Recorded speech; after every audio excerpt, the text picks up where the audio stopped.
경제를 잘 알지 못하는 사람을 위한 당장 내 돈이 되는 지식, 머니클래스. 오늘의 키워드 먼저 보시죠. 초보자도 마음 편한 투자, ETF 전성시대. 알면 알수록 어려운 투자. 자, 주식은 종목을 잘 몰라서 못하겠고 펀드는 남에게 맡기자니 좀 믿음이 가지 않습니다. 자, 그런데 초보자도 쉽게 할 수 있고 공부를 하면서 투자 실력을 키울 수 있는 방법이 있다고 하는데요. 바로 상장지수 펀드 ETF입니다. 2002년 국내에 처음 도입된 ETF 시장은 가파른 속도로 성장해서요. 올해 순자산 가치총액이 무려 100조 원을 돌파할 거란 전망까지 나오고 있습니다. 자, 오늘은 그야말로 전성시대를 맞은 ETF에 대해서 전문가와 함께 짚어보겠습니다.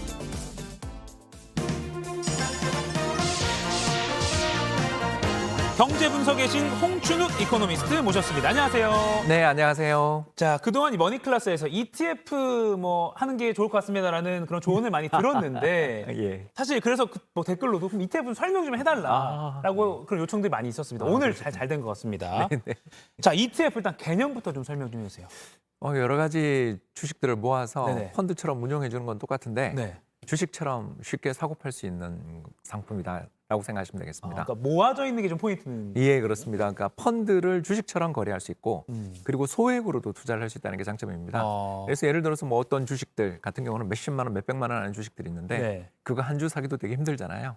그런데 이제 개미들이 모아서 펀드를 만들어서 투자를 하니까 소액으로도 그 주식의 일부를 살 수 있는 거지 않습니까? 그러면서 또 주식처럼 또 좋은 점이 뭐냐 하면 바로 매매가 자유로워요. 그래서 시장에 상장돼 있어요. 그래서 삼성전자를 사고 팔듯이 ETF, 상장지수 펀드를 주식처럼 한 주 단위든 100주 단위든 마음대로 사고 팔 수 있으니까 네. 이게 거래도 편한 데다가 분산시켜서 종목들 갖다가 쪼개서 투자할 수도 있고 그래서 뭐 여러 가지 편하니까 그냥 주식이랑 똑같은 펀드다. 그리고 더 좋은 게 하나가 더 있는데 바로 수수료가 싸다. 네. 대부분의 경우에 펀드들은 수수료가 특히 그 판매 수수료라는 게 되게 비싸거든요. 네. 네, 그런데 비해서 이런 ETF들 같은 경우는 제가 좋아하는 ETF 같은 경우는 심지어 0.01% 수수료를 붙이기도 해요. 연. 굉장히 부담이 없네요. 예, 그러니까 너무 사실 수수료가 너무 싸서 좀 거래를 너무 자주 하는 게 문제인 것 같은 경우도 있는데요. 아무튼 주식과 펀드의 장점을 합친 상품으로 시장의 대세가 되고 있다. 이렇게 말씀드릴 수 있습니다. 그러니까 초보자도 좀 쉽게 진입할 수 있는 것 같은데 일단 수수료도 저렴하고요. 근데 ETF라고 해서 검색을 해보니까 뭐 이름이 뭐 무슨 뭐 R이랑 붙는 것도 있고 무슨 뭐 해서 곱하기 뭐 어쩌고 이런 것도 있어요. 맞습니다. 복잡하더라고요. 예, 제일 앞에 붙어 있는 거는 네. 일단 가장 ETF를 살 때 있어서 킨덱스, 아리랑, 타이거, 에이스 뭐 이렇게 쫙 떴잖아요. 네. 저 앞에 있는 게 코덱스 뭐 이런 게 저게 뭐냐 하면 자산운용사의 브랜드입니다. 브랜드. 왜 저렇게 영어를 붙이냐고 했더니 네네. 해외 투자자들도 편하게 투자를 유치하고 싶어서 저렇게 한대요. 그래서 코덱스 같은 경우는 예를 들어서 삼성자산운용, 아리랑 같은 경우는 한화자산운용, 타이거는 미래, 에이스 같은 경우는 한투 이런 식으로 우리나라를 대표하는 거대 자산운용사들이 운용하는 거고요. 다음 두 번째 미국 S&P 500. 이제 이거는 우리 알죠. 바로 뭐냐 하면 요 펀드, 요 상장지수 펀드가 복제할 거 아니에요. 네네. 왜냐면 쪼개서 산다 그랬으니까 네. 목표대로 이거는 몇 주 사, 이거는 몇 주 사 하는 지수를 쫙 복제를 하는 거예요. 네. 그래서 500개 종목들을 복제하기도 하고 우리 코스피 같으면 합쳐서 1000개, 2차 전지 테마 같은 경우에는 수십 개, 그리고 금현물 같으면 거래소에서 거래되고 있는 금현물을 복제하는 거죠. 이제 마지막 오른쪽에 이제 HTR이 뭐냐면 옵션인데 이제 추가적으로 붙는 거죠. H가 뭐냐면 환해지. 이게 무슨 말이냐면 해외 자산에 투자를 했을 때 수익률이 그 자산의 가격만 갖고 결정되는 걸 원하는 사람들 있잖아요. 네네. 그런데 우리는 환율을 통해 해외 자산을 투자를 하니까 네. 환율 변동에 따라서 이 자산에 내가 투자하려고 그랬던 게 수익이 엇갈릴 수 있잖아요. 네네. 나 그거 싫어. 나 그거 싫어. 방벽을 만들어줘. 해지해줘. 울타리를 만들어줘라고 붙으면 H. 환율 영향을 안 받는 게 저거겠네요. 네, 그렇죠. 그리고 TR은 뭐냐 하면 나 배당 필요 없어. 배당 받은 거 재투자해줘. 아니, 어떤 사람들은 배당 받는 걸 되게 좋아하기도 하지만 저 이렇게 배당 받는 걸 좋아하는데 현금이 최고야 이러면서 받잖아요. 그런데 받아야죠. 나는 이 자산, 이 지수가 앞으로 장기 상승할 거라고 믿으니까 배당 그걸 뭐하러 받아? 재투자해줘.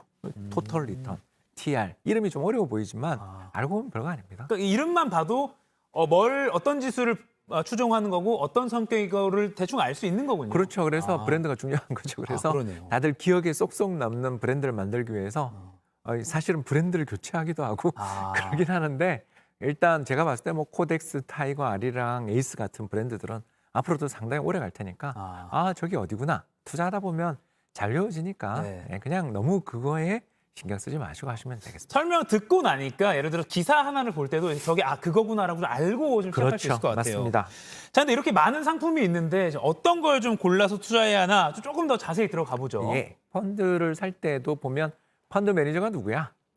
어느 회사야? 믿을만해. 예, 이 회사의 펀드 매니저는 맨날 직장을 옮겼나 아닌가? 저 같은 사람이 운영하면 안 되는 거죠. 저같이 자주 옮기면 안 되는 네. 거고요. 지금 스타트업. 네. 그러니까 이런 식으로 너무 자주 옮기면 안 되고 이런 사람들에 대해서 우리가 관찰을 해야 되는 것처럼 네. ETF도 4가지 정도 중요한 게 있습니다. 4가지. 예, 그래서 제일 중요한 건 순자산 가치. 그러니까 뭐냐 하면 이 ETF가 추종하고 있는 인덱스 있잖아요. 뭐 코스피 100, S&P 500, 네. 다우지수, 나스닥 지수 같은 데를 얼마나 잘 따라가는지, 저 가치는 얼마나 되는지 나오죠. 주식이나 현금이나 배당이나 이런 것들이 얼마나 가치가 있는지, 주당 가치가 있는지. 네. 이게 높으면 좋은 거죠, 그죠? 네. 안 그렇습니까? 그리고 이제 두 번째가 바로 뭐냐 하면 이 순자산 가치와 주가가 그러면 같이 움직이는지가 중요하지 않겠어요? 네네. 그게 괴리율입니다. 그래서 이 괴리율이 제일 중요하다고 볼 수 있는데요. 쉽게 얘기해서 시장 가격과 순자산 가치가 일치해야 되잖아요. 가장 가까울수록 좋은 거죠. 그렇죠. 이렇게 딱 붙어 있어야 되는데 좀 떨어져 있어요. 이건 뭘 뜻해요? 이건 뭔가 문제가 있는 거죠. 그렇지 않습니까? 이 네네. 복제하겠다고 이야기한 게 있고 잘 따라가고 있는데 세상에 왜 주가는 이거랑 차이가 있어? 네네. 이건 뭔가 문제가 있는 거잖아요. 네네네. 그러면 우리 수수료가 연간 0.01%라고 좋아할 문제가 아니죠. 이 가치가 떨어지면 안 되는 거니까. 네. 그리고 이제 그 다음에는 이거에서부터 이제 연속해서 나오게 되는 또 다른 부분들이 바로 운용 규모. 운용 규모. 왜냐하면 운용 규모가 많으면 많을수록 괴리율도 줄 가능성이 있겠죠. 네. 그리고 마지막 아까 제가 이야기했던 수수료 낮은 게 최고죠.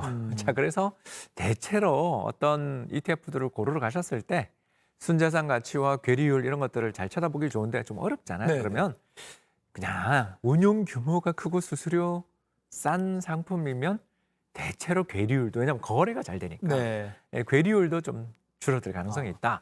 이렇게 볼 수 있습니다. 자, 요거 다시 한번 볼게요. 그러니까 좀 용어가 어려워 사실은 딱 눈에 안 들어오긴 하는데 그래도 좀 참고 보면 순자산 가치는 높을수록 당연히 좋은 거고 그렇죠. 괴리율은 지수와 멀리 떨어지면 안 되는 거잖아요. 그러면 그게 뭐 가까울수록 좋은 거니까. 뭐 그 브랜드 발음 들어봐야 소용이 없는 거잖아요. 덜 괴리돼야 되니까 괴리율은 낮을수록 좋은 거고 운용 규모는 뭐 약간 큰 회사에서 하는 게 아무래도 안전하니까. 그리고 또 거래도 잘 되고요. 거래도 잘 되고 수수료는 뭐 이거는 제일 쉽습니다. 제일 쉽죠. 안 내는 게 제일 좋으니까. 쉬운 순서대로 하세요. 그러니까 네. 수수료랑 운용 규모를 중시하시면서 괴리율도 좀 체크해 보시면 좋겠다. 그럼 여기서 순자산 가치라는 건 계산이 돼서 나오나요? 매일 나옵니다. 저희가 막 이렇게 아까 분모 분자 할 필요 없는 예, 거죠? 그렇습니다. 그리고 HTS, MTS 네. 그리고 뭐 예를 들어서 네이버 증권이나 카카오 증권 같은 데 가시면 네. 전부 이게 나와요. NAV는 나온다. 그렇습니다. 알겠습니다.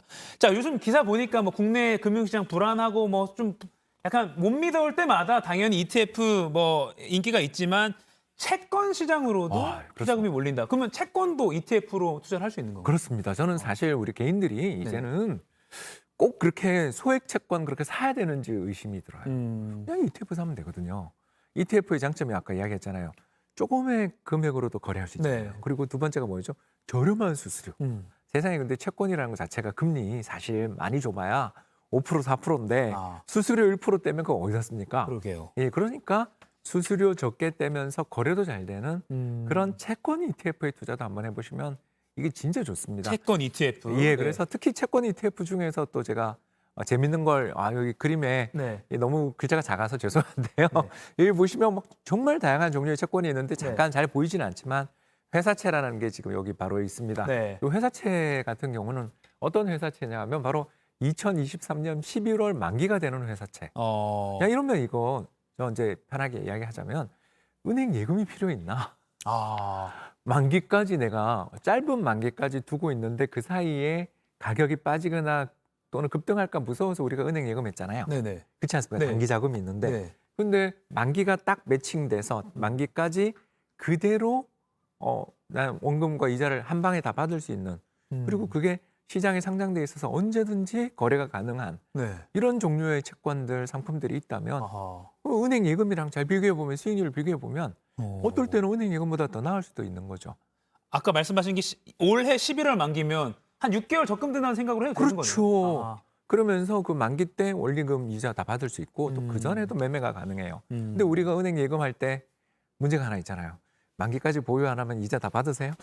그게 문제죠. 중도 해지 뭐 이런 거. 중도 해지 수수료가 있는데 비해서 ETF는 그런 거 없잖아요. 아. 그래서 채권 투자를 함에 있어서도 여러분한테 꼭 말씀드리고 싶은 게 나 채권을 뭐 꼭 그걸 사야 된다고 생각하시기 쉬운데 ETF로 분산해서 소액으로도 투자할 수 있고 ETF, 채권 ETF 보면 만기까지만 보유하는 몇 개월 남은 만기, 1년 남은 만기 상품들이 시장에서 엄청 거래가 잘 되니까 네. 채권 투자는 ETF로 아하. 부탁드립니다. 알겠습니다. 채권 투자 ETF로. 자, 마지막으로 시간이 많지는 않은데 그 개인 투자자들이 뭐 초고수익을 쫓아서 뭐 레버리지나 곧버스 뭐 이런 걸 추종하는 사람들이 많은데 요거 좀 어떻게 보세요?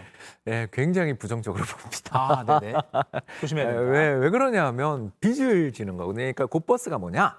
한마디로 말하면 주가가 하락하면 돈을 버는 거예요. 네. 인버스 뭐 이런 게 다 반대로 움직인다는 뜻인데 네, 거기다가 레버리지를 한 거예요. 그러니까 빚을 져서 투자하는 거죠. 예를 들어서 제가 이제 이번 우리 CFD 사태 아시죠? 네. 모 증권사 때문에 요새. 거기서 신용융자를 받아서 돈을 대출받아서 투자하신 분이 한가 맞으면서 하루 만에 바로 파산하는 거 보셨죠? 네. 그리고 지금 손실 금액이 날로 커졌죠. 네. 그러니까 이런 거에서 보는 것처럼 빚져서 투자한다라는 것은 오를 때는 정말 좋은데 자기가 생각했던 방향 반대로 가는 순간 치명타죠. 치명타를 네. 받을 수 있고 더 문제가 뭐냐 하면 그런 식으로 곧버스랑 레버리지 펀드 투자들이 막 붐을 이룰 때가 지나고 보면 주식시장이 굉장히 위험할 때. 네. 그게 무슨 말이냐 하면 시장이 거의 고점 근처에서 위태로울 때 남들이 돈 번 걸 보면서 내가 진작 안 샀지? 빚을 이렇게 그렇게 고민을 하고 속 타는 마음을 가지시는 분들이 네. 바로 이제 B2 사이클에 접어들게 되는데 네. 그 B2 사이클, 이건 코스피고요.